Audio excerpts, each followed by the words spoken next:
Have you ever thought about just how unreliable our senses can be? I mean, we can only focus on a bit of our vision at a time, so our eyes are always darting around, especially when we're reading. And if you look at a light for too long, it creates an afterimage because your cone cells get fatigued.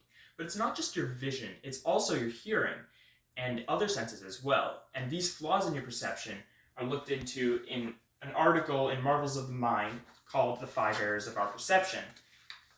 And one of the examples there are two examples that I would like to point out that it gives. One of them is how we see red, green, and blue from a computer screen, and that creates an illusion of a full range of color. And the other one is how we see faces and other shapes in inanimate objects when they aren't there. That's known as pareidolia.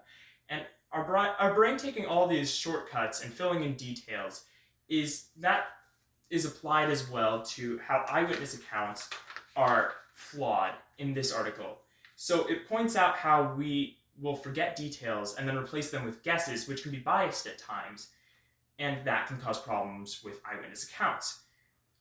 From there, the most interesting thing that I found about this article, it wasn't necessarily the illusions, but the approach that was taken, how it showed how our perception is more fluid rather than concrete. So instead of being the same over time, it changes over time and it adapts to our conditions, which is where we get our after images from. And the way that I would apply this to my life is how that can be applied to music theory and linguistics as well. In particular, there are two illusions that I like to point out. There's the shepherd tone, where you have something that sounds like it's constantly rising in pitch, such as in the Endless Stairway theme in Super Mario 64, or a mondegreen, where something sounds like another phrase, like this guy sounds like the sky, and that especially happens in fast speech or in a song. And if you are hearing a song in another language and you're hearing English lyrics in that, that gives an insight into how you perceive English language.